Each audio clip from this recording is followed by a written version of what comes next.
2026ปีใหม่พี่น้องเนาะเอาเป็นยังไงช่องฝาก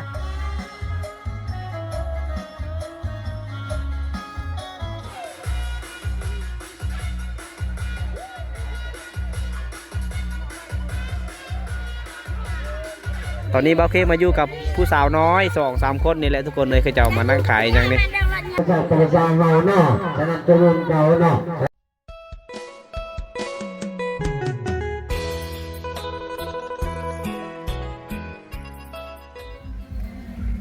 พอผู้สาวน้อยกำลังถือของกินของขายไปขายอยู่งานแต่งนั่นแหละทุกคนเลยเอาสบายดีทุกคนเลยนะไปแหละเดิงไปขายป่ะไปเจ๊ไปแหละเอาไปขายอยู่งานแต่งงานดองอะไรทุกคนเลยผู้กำลังย่างเลยน้องๆเพื่อนเอาได้พอผู้สาวในระหว่างทางเอาสบายดีทุกคนและก็สบายดีพ่อแม่พี่น้องทุกคนเด้อที่กำลังติดตามและรับชมวิดีโอบ่าวเคบ้านปลาทุกคนเลยเอาวิดีโอนี้บ่าวเคกับย่างมาแต่หมู่บ้านหรือว่าห่างจากหมู่บ้านนี่ก็หลายกิโลอยู่ได้ทุกคนน่าจะเคยเห็นจุดนี้ในวิดีโอบ่าวเคทุกคนเลยตอนนี้ก็จะเข้ามาฮอดหมู่บ้านนะกำลังไปเที่ยวส้มงานแต่งเพราะว่าอยู่หมู่บ้านเขาเจ้ากำลังจะมีงานแต่งเลยกำลังมีงานแต่งเลยภายในมื้อนี้นะในอย่างตอนแรกกลางคืนเขาเจ้าจะรอบลำวงสามัคคีอีหยังจัดหอบเจ้าบ่าวเจ้าสาวอีหยังผูกแขนผูกยังและทุกคนเลยเอาตอนนี้บ่าวเคกอยู่ในหมู่บ้านนี่แหละให้ทุกคนได้เบิ้งทุกคนเลยตอนนี้มาย่างเบิ้งจุดนี้ก่อน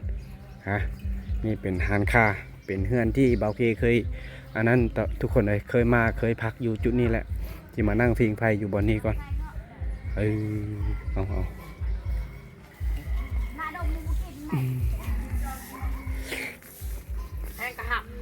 เอาทุกคนเลยผ่านไปเป็น1 ชั่วโมง2 ชั่วโมงตอนนี้กับบ่าวเคยังอยู่ในหมู่บ้านที่มีงานแต่งนะนี่แมนข้าเจ้าฝีงไฟในยามแรงแล้วพากันดังไผ่ดังยังแบบนี้นะหนังลมผืนลมยังเบาผืนนี่ยังนั่นนี่ทุกคนเลยทางคุณกาเสียงเพลงอยู่เพลงกำลังดังกำลังยังเลย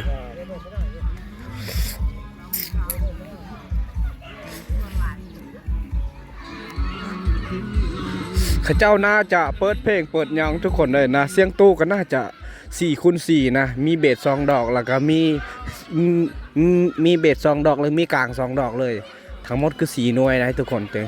ข้าเจ้าจะเปิดดอกไฟดอกอย่างแล้วบ่อนงานแต่งงานยังทุกคนเลยอันนี้คือตลาดตะลีกะข้าเจ้าก็พากันโซนละวนขายเครื่องกองอาหารหลายๆอย่างเลยนี่พากันปูสาดปูยังมาขาย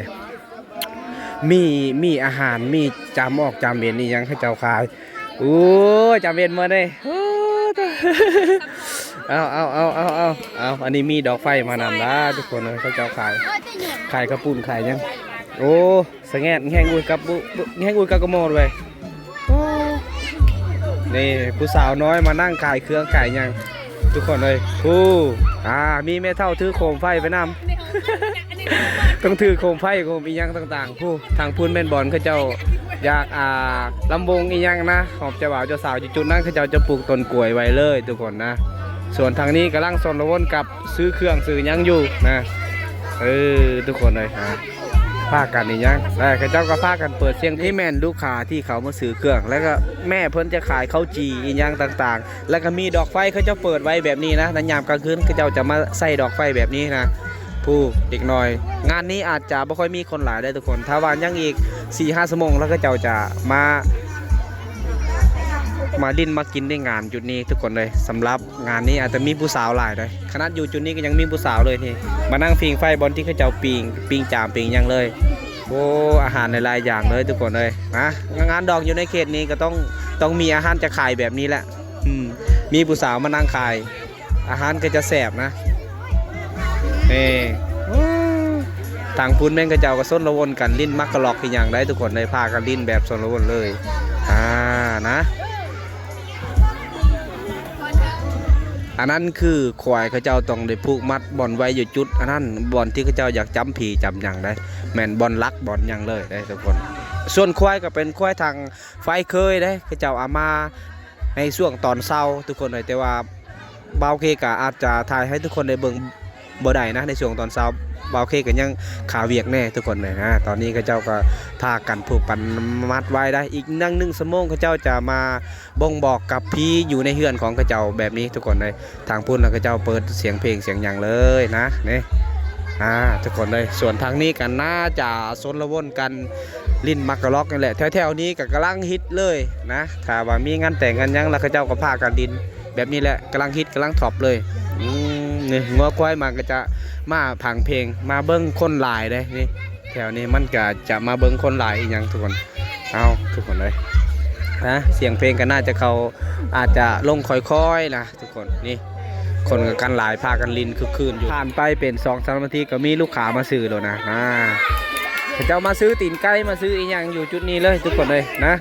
คนกับซนละวนอยู่นี่ผู้สาวที่มานั่งขายอาจจะแม่น2-3 คนนี่แหละเขาเจ้ามานั่งขายยังทุกคนเลยผ่านไปอีกเป็น4-5 นาทีนะตอนนี้ก็เวลากับประมาณ 18:00เลยหรือว่า18:30ทุกคนเลย6 โมงนะตอนนี้มี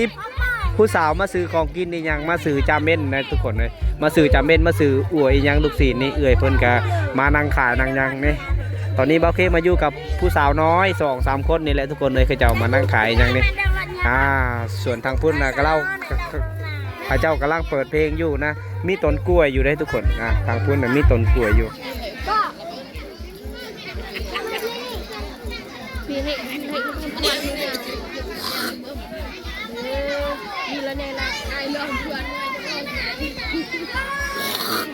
มันน่าคือ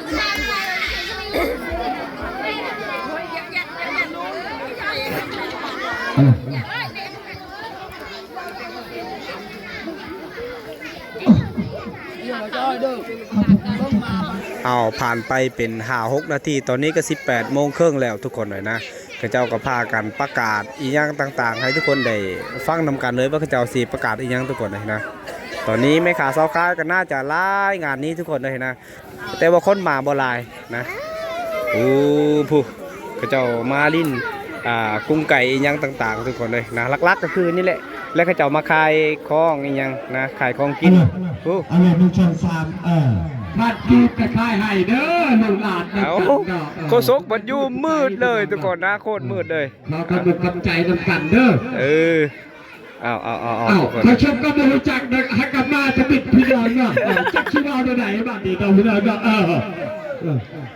มีแต่ต้นกล้วยมีแต่ต้นหนึ่งชิวๆนะจักเขาชมก็ประมาณเมื่อไหร่แล้วบัดนี้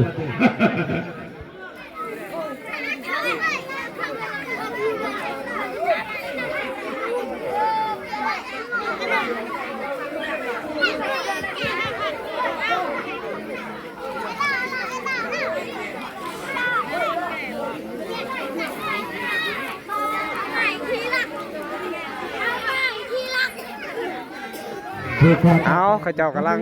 ลงมือกันผูกข้อต่อแขนหรือว่าผูกแขนผูกยังทุกคนในช่วงนี้นะให้ชุมแพงเนาะเพื่อหน้าหาเงินหาคำให้เราไม่รวยเด้อผู้สั่งครอบครัวไม่พี่น้องเนาะทางบ้านเอานำเด็กทางบ้านรอเนาะขอเป็นบุญกับใจนำกันเด้อหักแพงกันหลุมหลังเขาเนาะผูกคอต่อแขนเด้อเพื่อกันอันลิบเป็นไก่ก็ขอให้ร่วมชวนนำกันเด้อจะกินบอลลูนยังก็แล้วแต่เนาะเป็นตามมันโอกาสมันเนาะพี่น้องเนาะผูกคอต่อแขนนำกันพี่น้องเนาะอันเธอชมกับเราไม่เป็นพี่น้องชมพาวนั้นชมพาวนี้ยังอยู่เนาะหักกันแพงกันพี่น้องเอ้ยพวกข้าพวกขายกะมึงกันเด้อทางพวกกินพวกลินกับมึงกันเด้อมึงทางด้านนั้นอันเจ้าภาพช่องพายพี่น้องเนาะ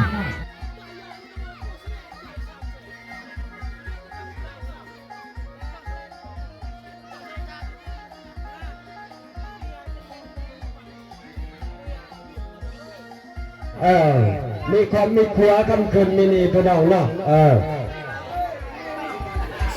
ถูกคอตาแขนดูทางเคยก็ยาเฮาดูทางไทยเคยและทางไทยก็ยาเฮาเนาะถูกคอตาแขนพี่น้องเคารพนับถือฮิตของประเพณีเฮาเนาะบ้านเฮาพี่น้องเนาะ ผูกคอต่อแขนทางเจ้าบ่าวเจ้าสาวเฮาพี่น้องเนาะทางบ้านนางเฮานำและทางบ้านละอ๋อเนาะเอาเชิญแล้วผูกคอต่อแขนแล้วก็เลาะลุ่มสามัคคีและบ้านนี้พี่น้องเนาะชี้จัดให้บ่ยาก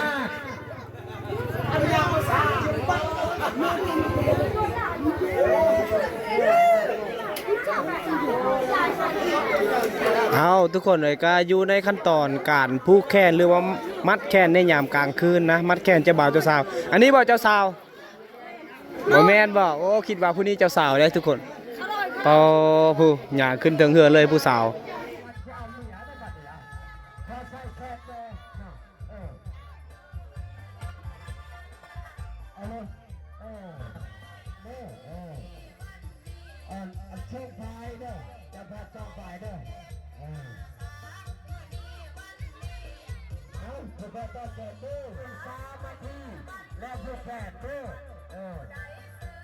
จัดให้ใครไม่เบาไม่ตู้ด้วยสิจัดให้ละมุนทันทีนี่ช็อตแจ้งให้ดูให้เช้าพี่น้องเนาะ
เขาเจ้าจะผูกคอต่อแขนกันหน้าที่สำเร็จหน้าที่เป็นเรียบร้อยทุกคนเลยตอนนี้เขาเจ้ากับสีมาจัดหลอบลำบงสามัคคีอย่างเลยเราละมุงเด้อผูกคอต่อแขนแล้วก็เราละมุงเด้อขอขอบใจนำกันเด้อทั้งทั้งนอกเนาะทั้งช่องไฟเฮาพี่น้องเนาะเราละมุงสามัคคีแล้วก็รอบเจ้าบ่าวเจ้าสาวเฮาเด้อ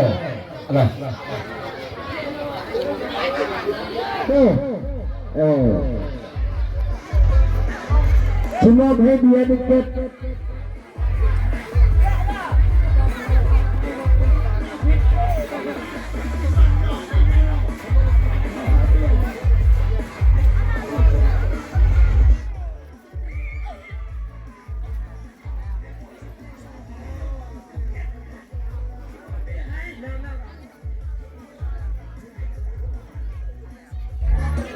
เขาเจ้าจะมอบเบี้ยให้ทางปกสหรือว่ากองรอดบ้านนะ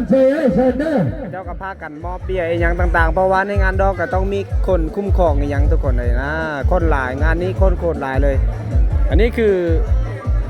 บาวเคอยู่ใกล้ๆกับเครื่องเสียงเลยจุดนี้นะเครื่องเสียงก็น่าจะนี่แหละทุกคนเลย2 ดอก 4 ดอกทั้งหมดทุกคนเลย2 ดอกเบสแล้วก็2 ดอกกลางประมาณนั้นแหละผู้ทางพุนคือผู้สาวป้าโตเนื้อทำปกติบ้านเอาไปหน่อยเนาะ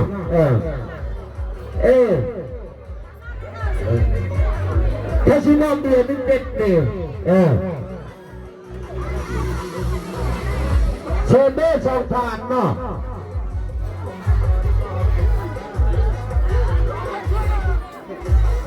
เดี๋ยวนี้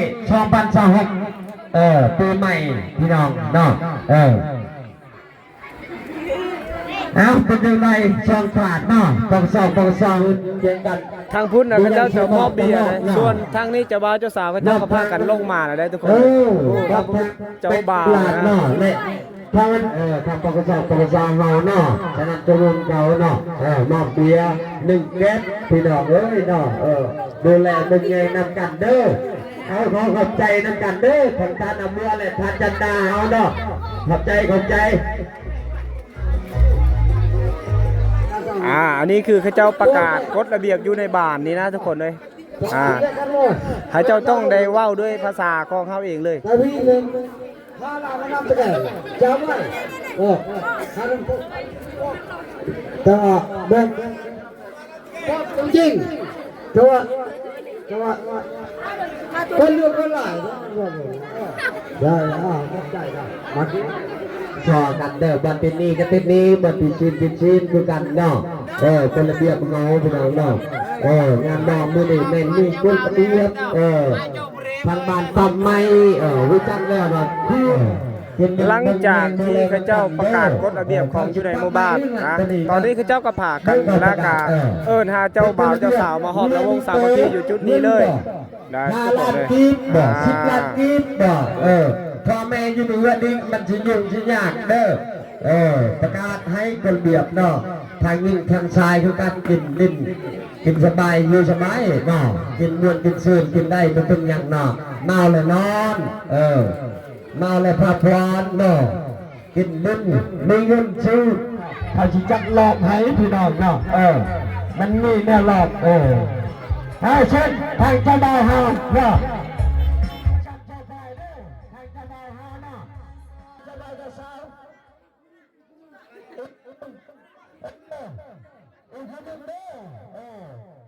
จะพาหน้าอีกคนหนึ่งได้อีกคนหนึ่งได้โอ้สบายดีคอยมาชาเด้อเอาสบายดีพอภัยกันเด้อมาชาเด้อ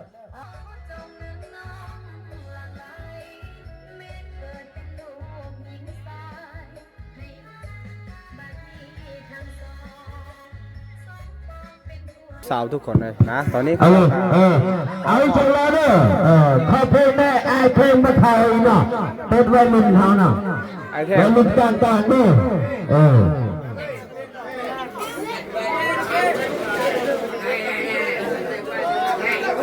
เอาเป็นเพลงต่อเนาะ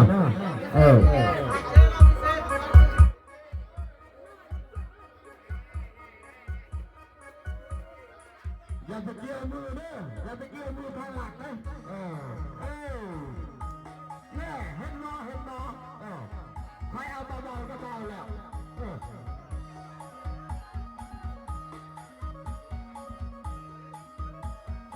จะน้อยไม่ชิดเด็ดจริงมาจะน้อยไม่ชิดเด็ดไม่ชิดเด็ดดีพวกเราเนาะเอาหลักคนนึงมาชิดเด็ดหมดไปไหนนะตรงไหนก็โดนมันใกล้ควบเกี่ยว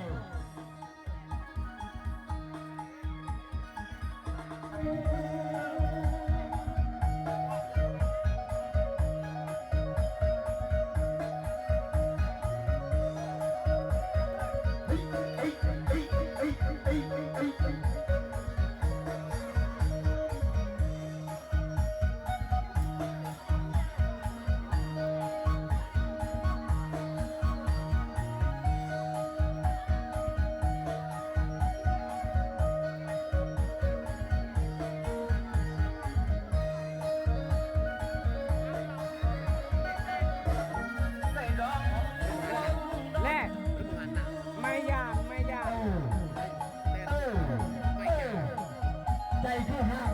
ดัง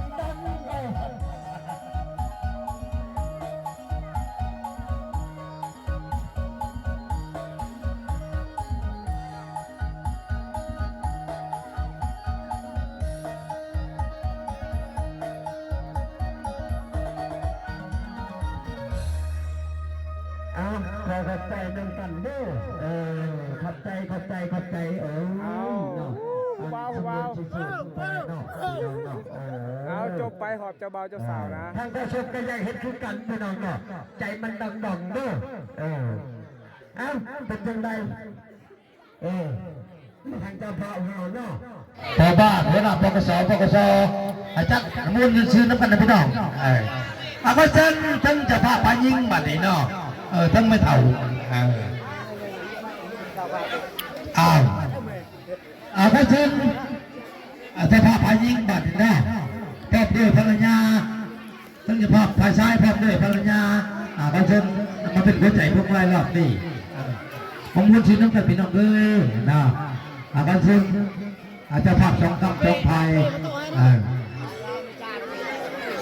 ก็ซื้อเนาะจะภาพพายิงจะภาพพายทรายกระมวลทีมน้ำแต่พี่น้องเลยแต่ทั้งตัวทั้งตันพี่น้องพร้อมฝ่ายมาน้องนางบนพี่น้องสาวเลยคณะขอเชิญ นี่ผู้บ่าวนี่ผู้บ่าว น้องนั่งเอาผู้บ่าวรอหรอ ผู้บ่าวซันเปเปอร์นี่ น้องนั่งโซฟาก็เป็นคนจ่ายพวกอะไรแบบนี้เอาพวกวันได้ห้ามที่เราต้องไปเอาเนาะจะเป้านี้มือย้อนไปตามข้อชกอะไรก็แล้วกัน อันนี้เป็นหอบลำโพงทางปกสได้ทุกคน ไปขลาดพันลาคณะคอนเซนมาจับจองผู้พ่อนของทานเอาทีนี้เรื่อยแล้วอาชีพน้องสาวกันหน่อยเนาะคณะเพิ่มผู้ชายหัวหน้าปกสนี่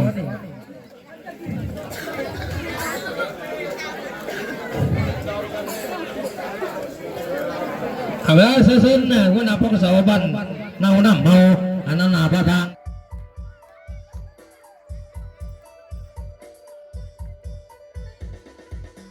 ไปเลยเอา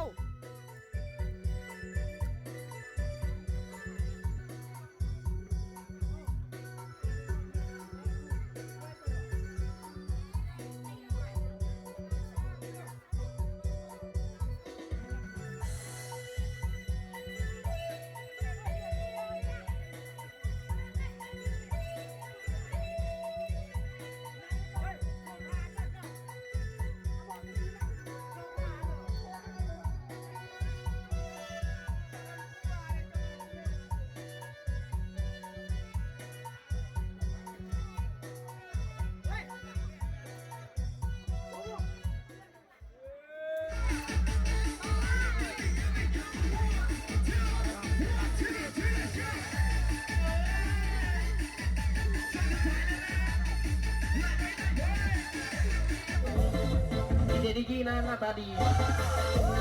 แต่เด็กดีไปนะห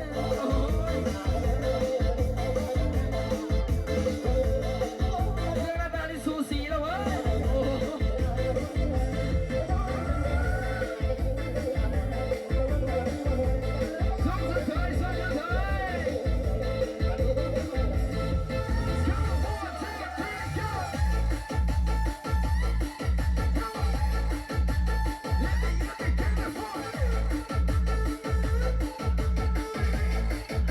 สุดท้ายแล้วนะ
กูซา